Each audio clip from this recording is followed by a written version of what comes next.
Bismillahirrahmanirrahim. Assalamualaikum warahmatullahi wabarakatuh. Dan saya RKM yang kami muliakan, sesaat lagi akan kita dengarkan bersama ceramah santri Piat 8 Martapura, insya Allah dibersamai oleh santri-santri kita dari Pondok Pesantren Islam Al-Irsyad Tengaran 8 Martapura. Kami dari studio mengucapkan selamat mendengarkan. Assalamualaikum warahmatullahi wabarakatuh. Alhamdulillah. Alhamdulillahi hamdan katsiran tayyiban mubarakan kama yarda rabbuna jalla wa ala. Alhamdulillah. Alhamdulillahi hamdan yaliqu bi jalali wajhihi wa azimi sultanih. Ashhadu an la ilaha illallah wahdahu la syarikalah ta'ziman li sya'nih. Wa ashhadu anna Muhammadan abduhu wa rasuluhu ad-da'i ila ridwani. Hadirin para pendengar Radio Gema Madinah yang semoga dirahmati Allah Subhanahu wa taala dimanapun Anda berada. Pada malam yang berbahagia ini, insya Allah kami akan melaksanakan acara mingguan santri, yaitu muhadarah usbu'iyah, yang mana di dalamnya ada tilawatul Quran dan tausiah-tausiah para santri. Sebelum kita memasuki acara kita pada malam hari ini, izinkan ulun memperkenalkan diri. Rahmatullah sebagai MC pada malam hari ini, asal dari Kelua, ingin mengumumkan pengumuman PPDB, penerimaan peserta didik baru Piat 8 dan Makhad Bakkah tahun ajaran 2023 dan 2024. Adapun jenjang yang dibuka TK ITQ, Taman Kanak-kanak Islam Tahfizul Quran, SD ITQ, Sekolah Dasar Islam Tahfizul Quran, MTS Putra dan Putri, serta Aliyah Putra dan Putri. Segera daftarkan putra-putri Anda, dan untuk info lebih lanjut hubungi WA Gema Madinah 0812 2220 0937. Baiklah, demi mempelancar acara pada malam hari ini dan mengharapkan ridho Allah Subhanahu wa taala, marilah kita buka acara pada malam hari ini dengan membaca lafaz basmalah. Bismillahirrahmanirrahim.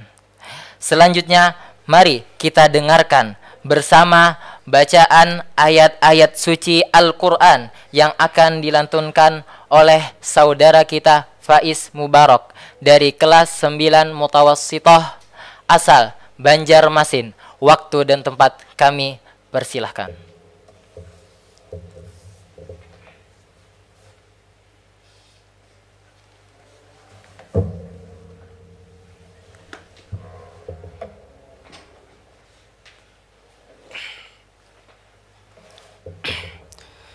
Assalamualaikum warahmatullahi wabarakatuh. A'udzu billahi minasy syaithanir rajim. Lillahi ma fis samawati wa ma fil ardh. Wa in tubdu ma fi anfusikum aw tukhfuhu yuhasibukum bihillah. فيغفر لمن يشاء ويعذب من يشاء والله على كل شيء قدير. آمن الرسول بما أنزل إليه من ربه والمؤمنون كل آمن بالله وملائكته وكتبه ورسله لا نفرق بين أحد من رسله وقالوا سمعنا وأطعنا غفرانك ربنا وإليك المصير. لا يكلف الله نفسا إلا وسعها لها ما كسبت وعليها ما اكتسبت ربنا لا تؤاخذنا إن نسينا أو أخطأنا ربنا ولا تحمل علينا إصرا كما حملته على الذين من قبلنا ربنا ولا تحملنا ما لا طاقة لنا به واعف عنا واغفر لنا وارحمنا أنت مولانا فانصرنا على القوم الكافرين والسلام عليكم ورحمة الله وبركاته.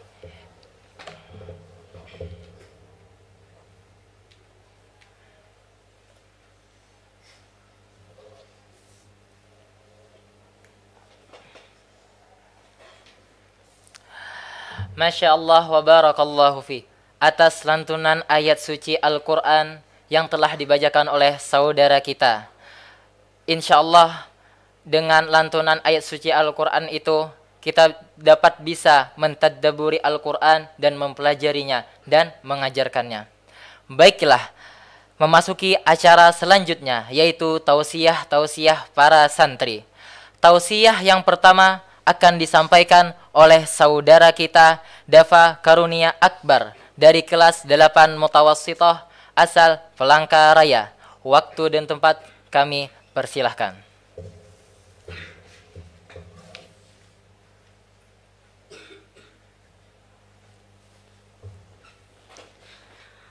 Assalamualaikum warahmatullahi wabarakatuh.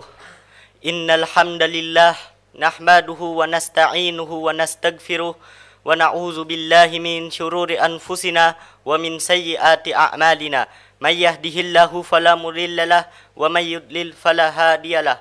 Asyhadu an la ilaha illallah wahdahu la syarikalah wa asyhadu anna Muhammadan abduhu wa rasuluh la nabiyya ba'dah wa la rasulah. Qala Allah Ta'ala fi kitabihil karim Ya ayyuhalladzina amanu taqullaha haqqa tuqatih wa la tamutunna illa wa antum muslimun.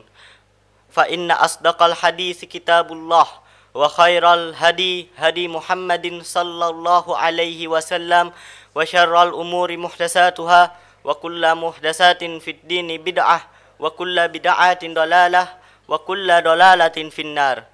Hadirin yang semoga dirahmati oleh Allah Subhanahu wa taala, marilah kita panjatkan puji syukur kita atas kehadirat Allah Subhanahu wa taala yang telah melimpahkan rahmatnya sehingga kita dapat berhadir dalam melaksanakan acara muhadarah usbu'iyah. Salawat serta salam semoga tercurahkan kepada Nabi kita, Nabi Muhammad sallallahu alaihi wasallam, pembawa risalah kebenaran, keluarganya, para sahabatnya, dan seluruh umatnya yang mengikuti sunnahnya hingga hari pembalasan nanti. Hadirin yang semoga dirahmati oleh Allah Subhanahu wa taala, dalam perjalanan hidupnya seorang muslim membutuhkan bekal yang membuat imannya kuat dan meneguhkan tekadnya. Inilah bekal yang membuatnya tegar dalam menghadapi bujuk rayu setan, kesenangan duniawi, dan hawa nafsu. Seorang bijak berkata, aku diuji 4 hal yang menguasai jiwaku agar aku menderita dan sengsara, yaitu iblis, dunia, kelemahan jiwa, dan jebakan nafsu. Mereka adalah musuhku dan aku mesti melawan mereka. Kita mesti menyadari bahwa musuh-musuh jiwa selalu menjatuhkan dan berusaha menaklukkan kita.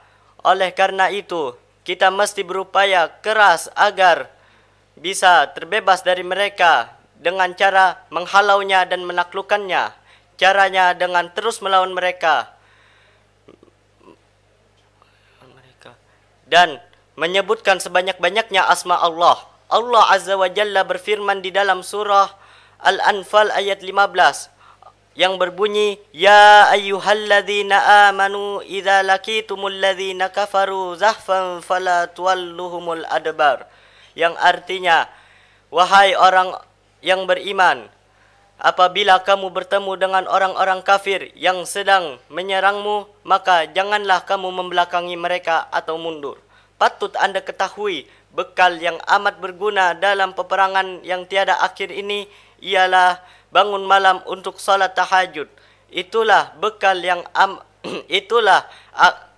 itulah akhlak utama mereka dalam menggapai kemuliaan di sisi Allah Azza wa Jalla. Allah Azza wa Jalla berfirman di dalam surah As-Sajdah ayat 16 yang berbunyi, tatajafa junubuhum anil madaji'i yad'una rabbahum khaufan wa tama'a wa mimma razaqnahum yunfikun. Lambung mereka jauh dari tempat tidurnya, sedangkan mereka berdoa kepada Tuhannya dengan penuh rasa takut dan rasa harap. Mereka menginfakkan sebagian rezeki yang telah kami berikan kepada mereka. Hadirin yang semoga dirahmati oleh Allah Subhanahu wa taala.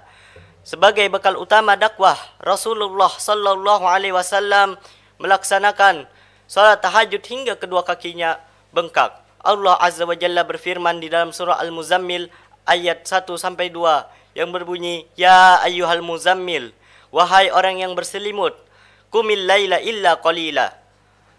Bangunlah untuk salat pada malam hari kecuali sedikit daripadanya. Ketika Aisyah radhiyallahu anha bertanya, mengapa Nabi sallallahu alaihi wasallam memaksakan diri untuk melaksanakan salat tahajud? Beliau hanya menjawab, afala akunu abadan syakura. Tidak bolehkah aku menjadi hamba yang bersyukur? Sayang, kebanyakan kita lupa terhadap kebajikan utama ini. Kita tenggelam dalam kelalaian tidur yang pulas. Kita tak tergerak mengajukan diri sebagai hambanya yang bersyukur melalui salat malam ini. Seseorang bertanya kepada Hasan Al-Basri rahimahullahu ta'ala. Beliau bertanya, aku ingin bangun pada malam hari, akan tetapi sampai sekarang tidak bisa. Beliau menjawab, taatlah kepada Tuhanmu pada siang hari, niscaya engkau dapat bangun pada malam hari. Hadirin yang semoga dirahmati oleh Allah Subhanahu wa taala, sungguh terjaga pada malam hari untuk melaksanakan salat tahajud adalah akhlak orang-orang yang mulia, para wali Allah. Dalam keterjagaan mengingat Allah ini, mereka merasakan ketentraman lahir dan batin. Mungkin 3 alasan, mungkin beberapa alasan ini dapat menjadikan pedoman hidup bagi kita.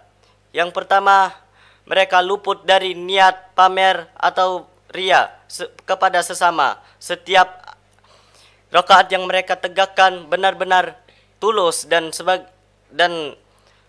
setiap doa yang mereka panjatkan benar-benar ikhlas. Kedua, mereka merindukan pertemuan dengan kekasih yang memberikannya kehidupan, yaitu Allah yang Maha Tinggi. Tidak ada harapan selain bertemu dengannya di akhirat kelak. Dan ketiga, mereka menyadari bahwa Allah yang Maha Mulia berada di langit dunia, sehingga mereka menyambutnya dengan persembahan yang utama, yaitu salat malam. Allah Azza wa Jalla berfirman di dalam sebuah hadits qudsi, ia berfirman, adakah orang yang meminta sehingga aku mengabulkannya? Adakah orang yang meminta ampunan sehingga aku mengampuninya? Adakah orang yang bertaubat sehingga aku menerima taubatnya? Dan begitulah seterusnya. Allah Azza wa Jalla menyeru kepada hamba-hambanya hingga fajar. Hadirin yang semoga dirahmati oleh Allah Subhanahu wa taala, mungkin ini saja yang dapat saya sampaikan. Semoga apa yang saya sampaikan pada malam hari ini bermanfaat bagi kita semua. Saya tutup dengan alhamdulillahirabbil alamin. Assalamualaikum warahmatullahi wabarakatuh.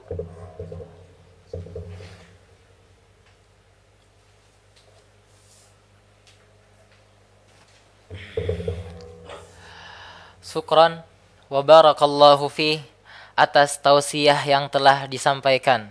Semoga kita dapat mengambil faedah yang banyak yang telah disampaikan, yaitu tentang salat malam. Semoga kita selalu bisa mengerjakan salat malam dengan istiqomah untuk mendekatkan diri kepada Allah Subhanahu wa taala. Baiklah, tausiah yang kedua akan disampaikan oleh saudara kita Alif Maidi dari kelas 10 I'dad Muallimin, asal dari Banjarbaru. Waktu dan tempat kami persilahkan.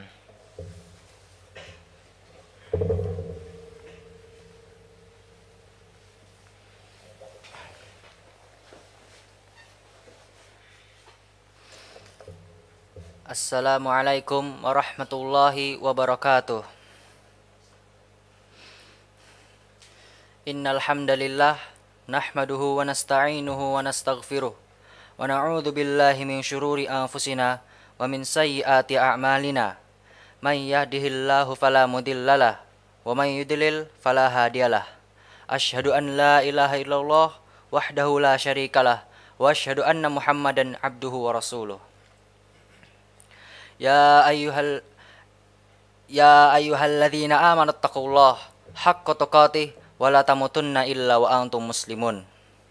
Ya ayyuhan nasu taqu rabbakumul ladzi khalaqakum min nafsin wahidah wa khalaqa minha zawjaha wa batha minhuma rijalan katsiran wa nisaa'a wattaqullaha alladzi tasaaluna bihi wal arham innallaha kana 'alaikum raqiba. Ya ayyuhalladzina amanu taqullaha wa qulu qawlan sadida yuslih lakum a'malakum wa yaghfir lakum dhunubakum wa may yuti'illaha wa rasulahu faqad faza fawzan 'azima. Fa inna asdaqal hadithi kitabullah wa khairal hadi hadyu Muhammadin sallallahu alaihi wasallam wa syarrul umuri muhdatsatuha wa kullu muhdatsatin bid'ah wa kullu bid'atin dhalalah wa kullu dhalalatin finnar. Amma ba'd. Segala puji bagi Allah yang telah memberikan kesempatan kepada kita untuk bisa belajar ilmu agama, yang karena dengannya kita dapat menjauhi larangan-larangan Allah dan semakin mendekatkan diri untuk bisa beribadah kepada Allah Subhanahu wa taala. Serta salawat dan salam senantiasa kita ucapkan kepada junjungan kita, pemimpin terbaik kaum muslimin, yaitu Nabi Muhammad sallallahu alaihi wasallam. Saudara-saudaraku yang kucintai karena Allah Subhanahu wa taala, tentu saja setiap di antara kita apabila tertimpa suatu penyakit pasti akan merasakan penderitaan. Akan tetapi, tahukah kalian wahai saudaraku bahwasanya ada salah satu penyakit yang apabila kita tertimpa olehnya malah akan merasakan kenikmatan. Penyakit apakah itu? Penyakit itu adalah penyakit lisan. Padahal Allah Subhanahu wa taala telah menciptakan lisan ini untuk beribadah kepada Allah Subhanahu wa taala.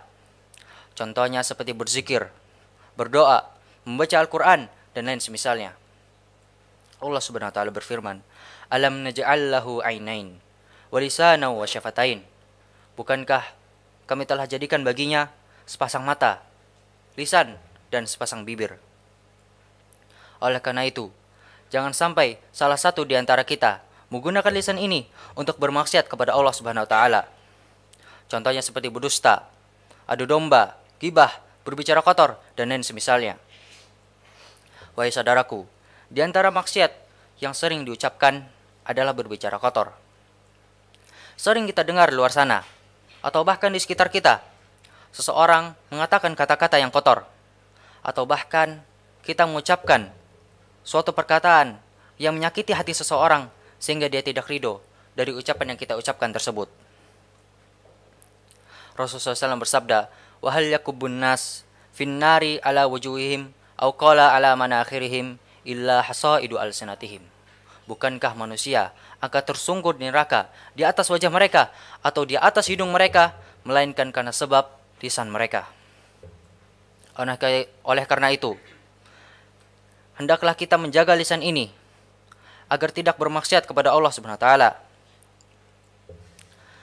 dan menggunakannya untuk terus beribadah kepada Allah Subhanahu wa taala, serta menghindari siksaan api neraka yang sangat panas, bahkan 70 kali lipat panasnya daripada api yang ada di dunia, serta siksaan-siksaan yang pedih. Mungkin ini yang bisa saya sampaikan. Apabila ada kata atau sesuatu yang menyakiti hati, maka itu dari saya pribadi dan dari syaitan. Adapun apabila terdapat kebenaran, maka itu dari Allah Subhanahu wa taala. Saya juga ingin titip salam kepada Umi, Abi, Nenek, dan orang-orang yang saya sayangi. Hadza wa sallallahu ala nabiyina Muhammad wa ala alihi wa sahbihi wasallim.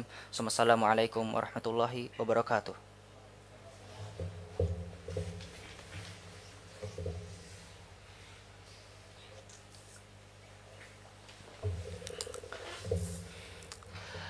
Syukran wa barakallahu fi atas tausiah yang disampaikan oleh saudara kita. Semoga kita dapat memetik faedah tentang menjaga lisan, bahwasanya menjaga lisan itu penting. Baiklah, tausiah yang terakhir yang kita tunggu-tunggu, yaitu Ustadz kita, Syekh kita Idris Subandari dari kelas 11 I'dad Muallimin, asal dari Sampit. Waktu dan tempat kami persilahkan.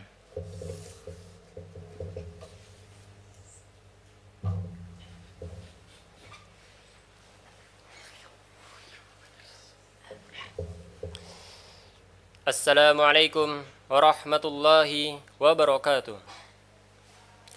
Alhamdulillah hamdas syakirin, wassalatu wassalamu ala Muhammadin al-mab'uthi rahmatan lil alamin, wa ala alihi wa sahbihi wa man ihtada bihudahu wa amila bisunnatihi ila yaumiddin.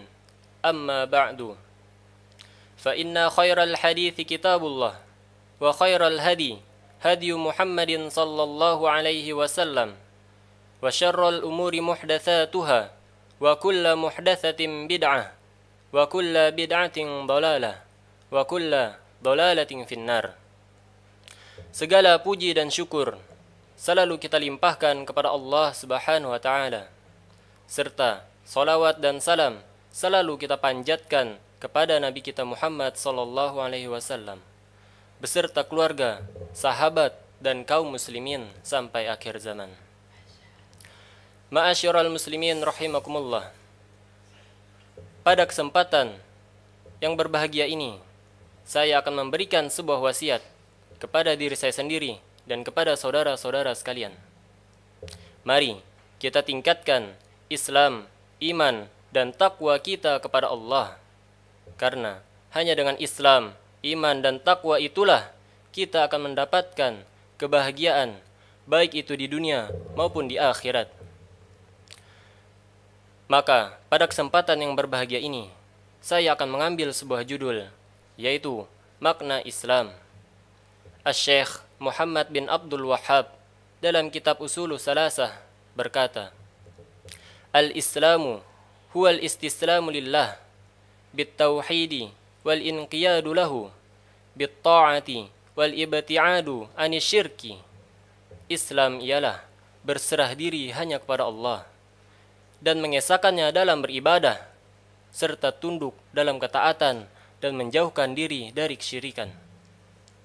Adapun Islam, yang mana di dalamnya terdiri atas 5 perkara, sebagaimana yang telah disabdakan oleh Rasulullah sallallahu alaihi wasallam dalam hadis yang sahih dari Abdullah bin Umar radhiyallahu anhuma berkata, aku mendengar Rasulullah sallallahu alaihi wasallam bersabda, Bunyal Islamu ala khamsin, syahadati an la ilaha illallah, wa anna Muhammadan Rasulullah, wa iqamis salah, wa ita'iz zakah, wa hajjil bait, wa sawmi Ramadan.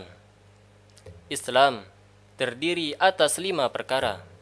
Yang pertama, bersaksi bahwasanya tiada ilah yang berhak disembah selain Allah, dan Muhammad adalah utusan Allah. Yang kedua, mendirikan salat. Yang ketiga, menunaikan zakat. Yang keempat, melaksanakan ibadah haji. Dan yang kelima, melakukan puasa di bulan Ramadan. Maka, barang siapa yang melakukan semua hal tersebut, maka ia akan keluar dari lingkaran kekafiran dan masuk ke dalam surga dan dijauhkan dari siksa neraka. Ma'asyiral muslimin rahimakumullah. Kelima perkara di atas merupakan rukun-rukun Islam, yang mana apabila seorang hamba meyakininya secara sempurna, maka ia merupakan seorang muslim yang sempurna imannya. Dan barang siapa yang menolaknya, maka ia adalah orang kafir yang nyata. Dan barang siapa yang mengingkari salah satunya, maka para ulama bersepakat bahwa ia adalah bukan seorang muslim. Dan barang siapa yang meyakininya akan tetapi menelantarkan salah satunya selain syahadat, maka ia adalah orang yang fasik. Adapun barang siapa yang meyakininya hanya sebatas dengan lisannya saja, tanpa dibarengi dengan i'tiqad, maka ia adalah orang munafik. Allah berfirman dalam surat Ali Imran ayat 19, Inna ad-dina indallahil Islam. Sungguhnya, agama yang diterima di sisi Allah hanyalah Islam. Yang mana artinya, tiada satu agama pun yang diterima di sisi Allah selain Islam. Maka barang siapa yang menganut suatu agama selain Islam setelah diutusnya Rasulullah SAW, maka agama tersebut tidak akan diterima di sisi Allah Subhanahu wa taala. Adapun dalam hadis yang sahih, Rasulullah SAW bersabda, "Man amila amalan laisa alaihi amruna fahuwa raddun." Barang siapa yang mengerjakan suatu amalan yang mana amalan tersebut tidak berasal dari agama kami, maka ia tertolak. Hadis tersebut telah jelas menjelaskan bahwasanya tidak ada amalan yang akan diterima di sisi Allah selain dari syariat ini. Maka apapun yang berhubungan dengan syariat ini, baik itu akidah maupun ibadah, akan diterima di sisi Allah apabila hal tersebut sebagaimana yang telah diajarkan oleh Allah kepada Rasul-Nya. Ma'asyiral muslimin rahimakumullah, sejak diturunkannya syariat ini sampai akhir zaman kelak, Islam dapat dibagi menjadi dua bagian. Yang pertama, Islam dipandang dari segi umum, dan yang kedua, Islam dipandang dari segi khusus. Islam dipandang dari segi umum ialah sejak diutusnya Rasul yang pertama sampai akhir zaman nanti, mereka yang menganut syariat Islam, yang tunduk dan beribadah hanya kepada Allah. Oleh sebab itu, mereka dikatakan al-muslimun. Adapun Islam dipandang dari segi khusus ialah sejak diutusnya Rasulullah SAW sebagai penyempurna syariat-syariat sebelumnya dan sebagai penutup segenap para rasul, maka barang siapa yang tidak beriman kepada Rasulullah SAW, maka ia kafir. Sebagaimana yang telah tertulis dalam hadis yang sahih dari Abu Hurairah radhiyallahu an, Rasulullah SAW bersabda, "Walladzi nafsu Muhammadin biyadihi la yasma'u bi ahadun min hadhihi al-ummah yahudiyyun wala nasraniyyun thumma yamutu wa lam yu'minu billadzi ursiltu bihi illa kana min ashabin nar." Demi zat yang Muhammad berada di tangannya, tidaklah seseorang dari kaum ini mendengar tentang aku, baik itu Yahudi maupun Nasrani, apabila ia meninggal sebelum mau beriman dengan apa yang aku bawakan kepadanya, sesungguhnya ia adalah seorang penghuni neraka.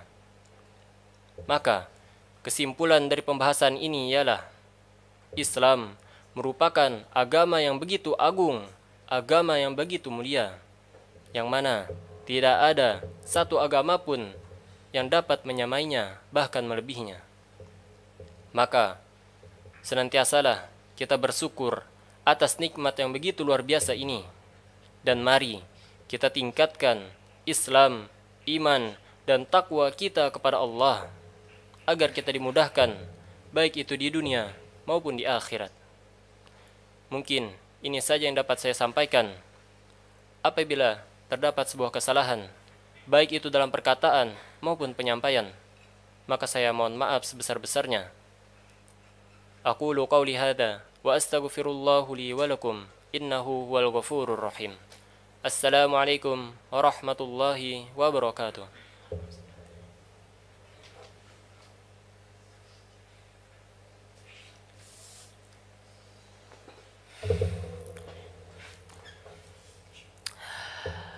Syukran wa barakallahu fi atas tausiah yang sangat indah yang telah disampaikan saudara kita. Semoga kita dapat mempelajari Islam lebih dalam lagi, untuk mengenal Islam lebih jauh lagi. Baiklah, sampailah kita di penghujung acara, yaitu penutup. Tapi sebelum saya tutup acara pada malam hari ini, izinkan ulun mengumumkan PPDB penerimaan peserta didik baru Piat 8 dan Makhat Bakah tahun ajaran 2023 dan 2024. Adapun jenjang yang dibuka TK ITQ yaitu Taman Kanak-kanak Islam Tahfizul Quran, SD ITQ Sekolah Dasar Islam Tahfizul Quran, MTS Putra dan Putri serta Aliyah Putra dan Putri. Segera daftarkan putra-putri Anda. Untuk info lebih lanjut hubungi WA Gema Madinah 0812 2220 0937. Saya sebagai pembawa acara pada malam hari ini memohon maaf atas kekurangan dan kesalahan kami yang disengaja maupun tidak disengaja, karena tak ada gading yang tak retak. Marilah kita tutup acara pada malam hari ini dengan membaca doa kafaratul majelis. Subhanakallahumma wa bihamdika asyhadu an la ilaha illa anta astaghfiruka wa atubu ilaik. Ada jarum dalam peti. Sampai jumpa lagi nanti. Illa liqa. Assalamualaikum warahmatullahi wabarakatuh.